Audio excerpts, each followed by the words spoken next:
Hello everyone, my name is Anurag. Last session में हम लोगों ने अभी तक गॉस थ्योरम के कुछ एप्लीकेशंस देख लिए हुए थे। उसमें से हम लोगों ने देखा था proof of Coulomb's law by Gauss's theorem. हम लोगों ने देखा हुआ था कि electric field due to a line charge, due to a point charge, due to a plane sheet of charge, इतना हम लोगों ने देख लिया हुआ। अब हम लोग शुरू करते हैं। जो एक दो और बचे हुए हैं गॉस थ्योरम के एप्लीकेशंस, आज हम लोग उससे पूरा कर लेंगे। तो गॉसेस थ्योरम के जो हम लोगों ने लास्ट सेशन पे जो हम लोगों ने किया हुआ था वो था electric field due to plane sheet of charge, जिसकी हमारी इलेक्ट्रिक फील्ड आई थी E is equals to sigma upon 2 times of epsilon not. ये आया था due to plane sheet of charge. See देखो बेटा, ऐसा है कि इसमें इसका जैसे हमने प्लेन शीट ऑफ चार्ज पढ़ा हुआ है, वैसे अगर दो डिफरेंट चार्जेस के या सेम चार्जेस के शीट्स ऑफ चार्ज लगा दें तो उस पर इलेक्ट्रिक फील्ड किस तरीके से निकाली जाती है हमें वो चेक करना है। ठीक है, तो देख लेते हैं। जैसे suppose two parallel plane sheets of charges are there. See this is one all over having a positive charge uniformly being distributed. मान लेते हैं इसकी जो सरफेस चार्ज डेंसिटी है वो सिग्मा 1 है। एक दूसरा एक same parallel sheet of charge इसके साथ में रख लेते हैं और इस पे भी सेम वही पॉजिटिव चार्ज है uniformly being distributed again, and इसकी सरफेस चार्ज डेंसिटी मान लेते हैं सिग्मा 2 है। तो देखो बेटा, यहाँ पे इन दोनों की वजह से जो इलेक्ट्रिक फील्ड है वो तीन जगह पे निकाली जा सकती है। फर्स्ट पोजीशन पे, सेकेंड पोजीशन पे एंड थर्ड पोजीशन पे। ठीक है अब देखो, इसकी वजह से जो इलेक्ट्रिक फील्ड होगी बाहर की तरफ होगी, इस तरफ बाहर की तरफ होगी। मान लेते हैं इसकी इवन इलेक्ट्रिक फील्ड है, और इसी की वजह से इसकी इलेक्ट्रिक फील्ड होगी वो इस तरफ भी होगी तो बाहर की तरफ को होगी। ठीक है, सिग्मा 2 की वजह से पॉजिटिव चार्ज है, बाहर की तरफ को होगी, इधर भी बाहर की तरफ को होगी और इधर भी बाहर की तरफ को होगी। ठीक है, ये चेक कैसे अब ये कैसे करना हो, जब भी आप इसकी फर्स्ट शीट की अगर इलेक्ट्रिक फील्ड अगर डायरेक्शन देख रहे होगे तो इसको आप इग्नोर कर दीजिए। इलेक्ट्रिक फील्ड पॉजिटिव से अवे जाती है, it just moves away from the positive charge, तो बाहर की तरफ को जा रही होगी। जब हम इसकी वजह से देख रहे हैं E2 को, तो इसको आप इग्नोर कर दीजिए। E2 यहां से बाहर को, यहां से बाहर को, यहां से बाहर को। तो basically these are the three positions at which we have to find the electric field intensity due to these two parallel plane sheets of charge। ठीक है, तो निकालते हैं। In the first region, in region 1 देखो E1 की value है sigma upon 2 epsilon not unit vector R। अब देखिए बेटा, ये जो E1 है ये लेफ्ट हैंड साइड की तरफ को जा रही है। यहाँ पे आपको एक चीज नोटिस करनी है, याद रखना है कि whenever the directions are towards the left hand side you have to take it as -1, and whenever the directions are in the right hand side you have to take it as +1। मतलब कि अगर left hand side पे जा रहे हो, left hand side पे, तो वहां पे इसकी वैल्यू नेगेटिव आएगी। अगर राइट हैंड साइड की तरफ को जा रहे होते तो इसकी वैल्यू पॉजिटिव आती। तो E1 तो ये रहा। E2 निकालते हैं फर्स्ट रीजन में कितना है। It is also minus of sigma upon sigma 2 upon 2 epsilon not into unit vector R। ठीक है, अब ये E1 भी आ गया, E2 भी आ गया। नेट कैसे निकालोगे? By superposition principle. Net E becomes is equals to E1 plus of E2। अब E1 की वैल्यू क्या थी?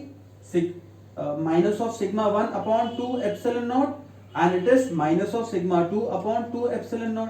अगर एक साथ लिखते हैं तो E1 की वैल्यू आएगी आपकी E is equals to minus of, ये R वेक्टर यहाँ पे लगा हुआ है पोजीशन वेक्टर के हिसाब से, 2 एप्सिलॉन नॉट ब्रैकेट में सिग्मा 1 प्लस ऑफ सिग्मा 2। ये आया है फर्स्ट रीजन में। ऐसे सेकंड रीजन निकालते हैं। In second region, see second region ये वाला रीजन, यहाँ पे देखिए E1 जो है वो राइट हैंड साइड की तरफ को जा रहा है, तो E1 becomes equals to plus का sigma 1 upon 2 epsilon not unit vector R। E2 को देखते हैं। E2 is equals to, E2 यहाँ पे इस तरफ को आ रहा है तो it is minus of sigma 2 upon 2 epsilon not unit vector R।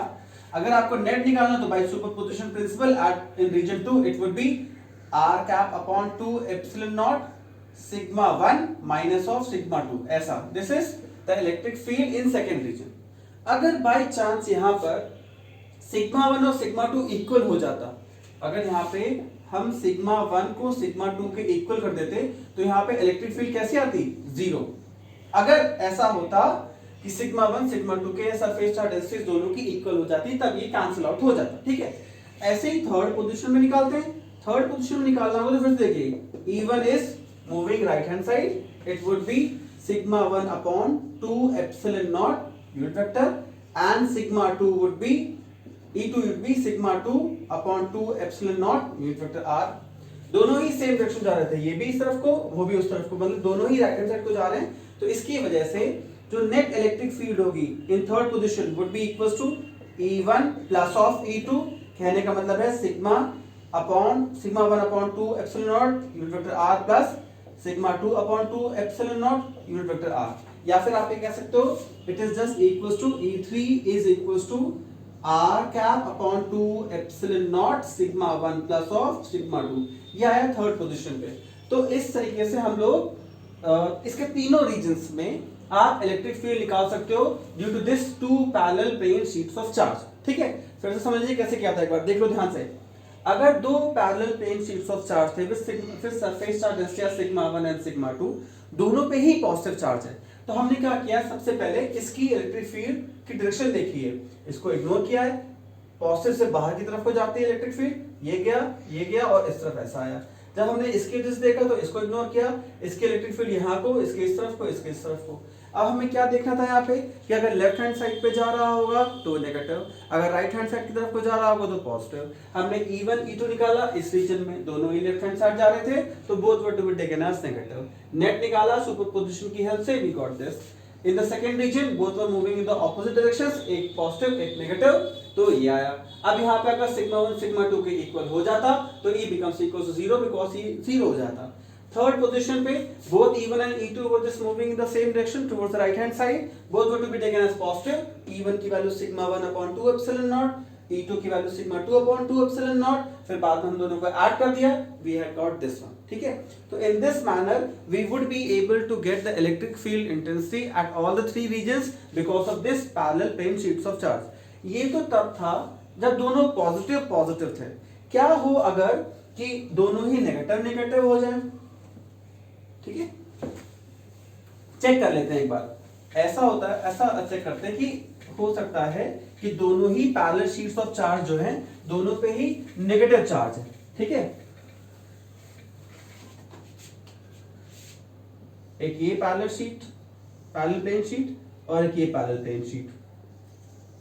ठीक है, दोनों पे ही नेगेटिव चार्ज, दोनों पे नेगेटिव चार्ज करने मतलब है ये रहा, इस पे sigma 1 surface charge density, this is also having the same charge and having surface charge density sigma 2। ठीक है, अब लेट कर लेते हैं इसकी वजह से जो इलेक्ट्रिक फील्ड आएगी वो आएगी इस रीजन पे, और इन दोनों की वजह से इस पे भी और इस पे भी, थर्ड रीजन हो गए। Let the electric field this would be E1। अब ये नेगेटिव है, इसकी तरफ को इलेक्ट्रिक फील्ड जाएगी, it would be just towards itself, तो E1 ऐसा, और यहाँ पे E1 ऐसा, और यहाँ पे भी E1 ऐसा ही, क्योंकि it would be just towards the negative charge. इसके जैसे E2, ये E2 इसकी तरफ, फिर यहाँ पे इसकी तरफ, और यहाँ से भी वो उसी की तरफ। तो basically the directions are like this. Again this is first region, this is second region and this is third region. ठीक है, अगर कंफ्यूजन होता हो E1 और E2 में तो आप वैसे ही कीजिए, आप जब इसकी वजह से E1 निकाल रहे हो तो आप इसको इग्नोर कर लो, तो देखो सारे के सारी डायरेक्शन जो है वो नेगेटिव चार्ज की तरफ होगी। जब आप इसकी वजह से देख रहे हो तो इसको इग्नोर कर दो, all direction would be E2 of would be towards this one, this sheet of charge.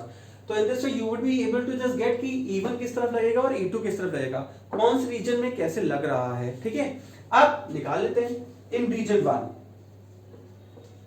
In first region, E1 is equals to moving towards the positive side, sigma of 2 epsilon naught unit vector. ऐसे E2 is also moving towards right side, it is sigma 2 upon 2 times of epsilon naught unit vector. Net कैसे निकालोगे? By superposition is equals to E1 plus of E2, that would be, ये common ले लिया, sigma 1 plus sigma 2, क्या आ गया first reason पे। ऐसे अगर सेकंड रीजन पे निकालना हो, इन सेकंड रीजन वहां पे हम क्या करेंगे, ये रहा E1 is just moving towards the left side, ये इस तरफ को आ रहा है, it would be minus of sigma 1 upon 2 epsilon not unit vector. E2 is just moving towards right hand side, would be taken as positive 2 times of epsilon not unit vector.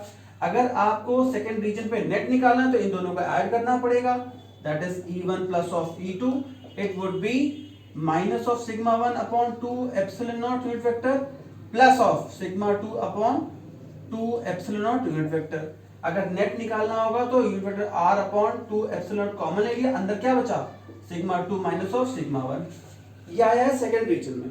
अगर third region निकालना हो, this is the third region, यहां पे हम अगर निकालेंगे तो क्या देख रहे हैं यहां पे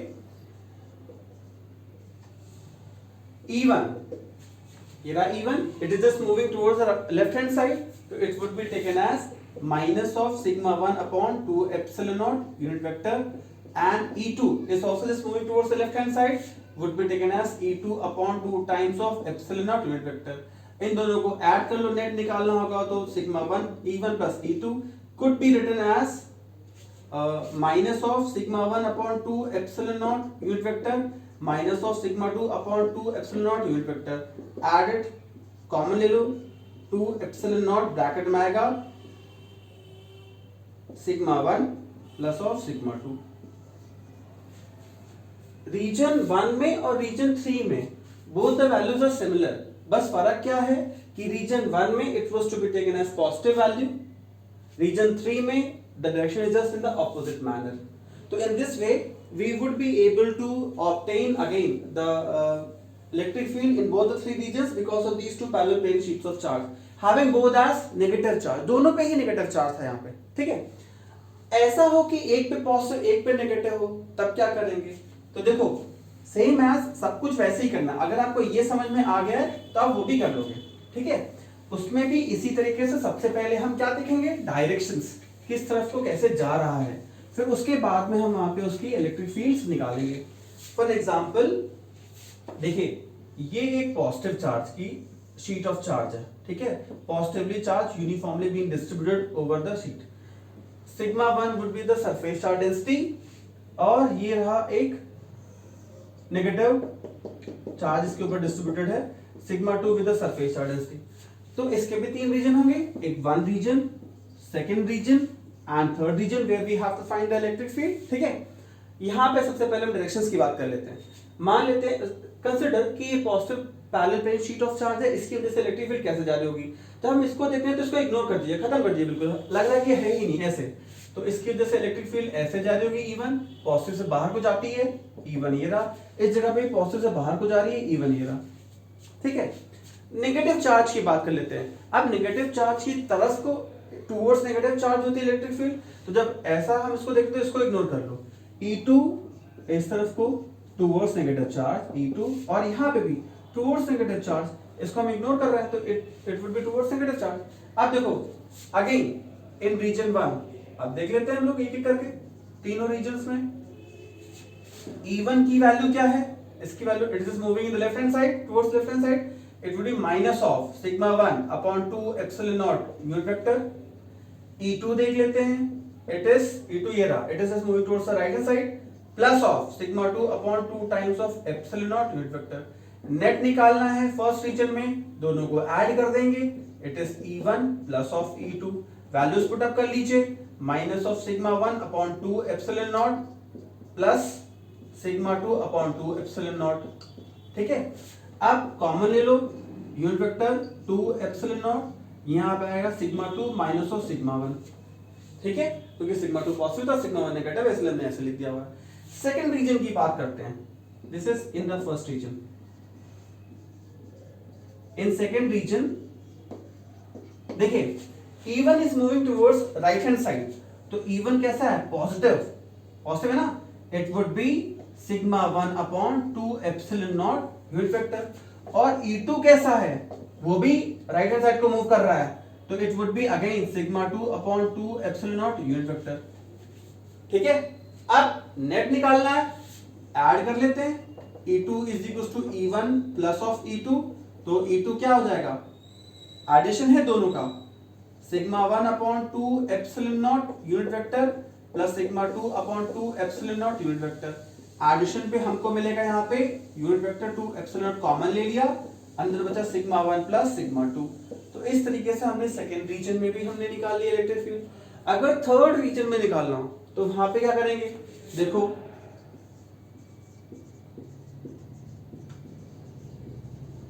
सी E1 is just moving in the right hand side towards right hand side, तो ये हो जाएगा E1 is equals to sigma 1 upon 2 epsilon not unit vector. E2 देखिए आप, E2 is just moving towards left hand side, तो negative की तरफ जा रहा है तो नेगेटिव हो जाएगा।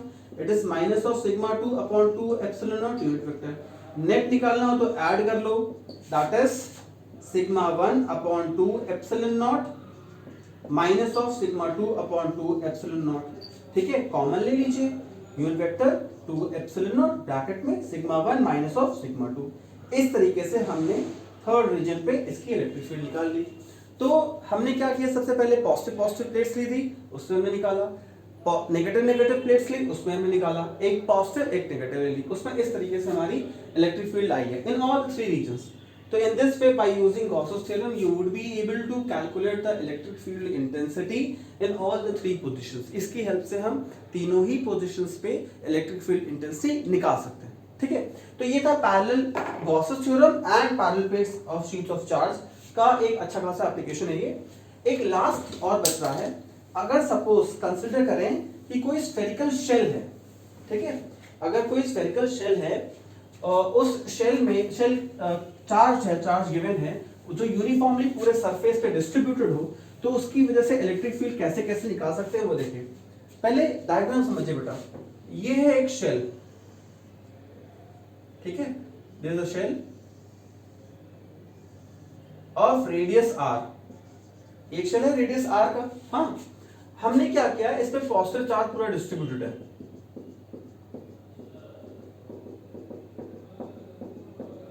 ठीक है। हम क्या कर रहे हैं, इसकी वजह से हमें इलेक्ट्रिक फील्ड इंटेंसिटी निकालनी है, तो हमने एक इसका गॉसियन सरफेस लेट किया है। अब स्फीयर है तो गॉसियन सरफेस भी स्फेरिकल होगा, तो you have just consider spherical Gaussian surface, spherical Gaussian surface, ठीक है, एक स्फेरिकल गॉसियन सरफेस सिलेक्ट कर लिया। अब देखिए, इसके भी तीन रीजन्स है जहां पर आप electric field intensity find out कर सकते हो। सबसे पहले at point outside the surface और outside the shell, suppose at distance r, एक ऑन द सरफेस और एक इनसाइड द सरफेस, ठीक है।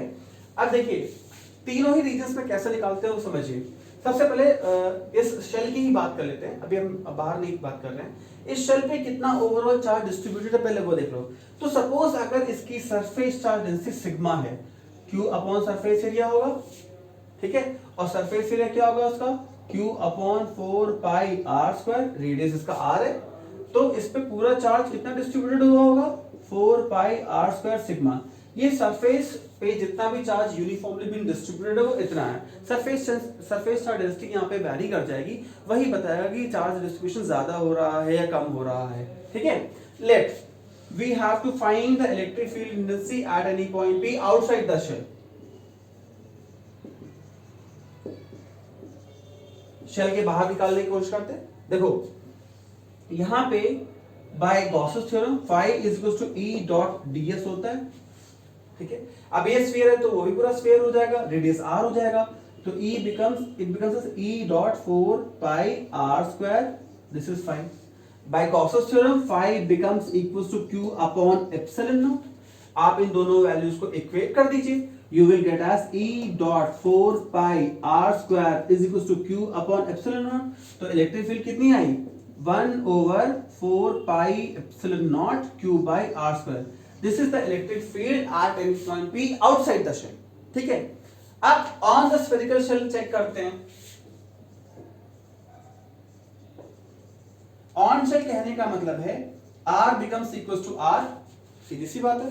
तो फिर से देख लो, phi becomes equals to E dot 4 pi r square, ऐसे।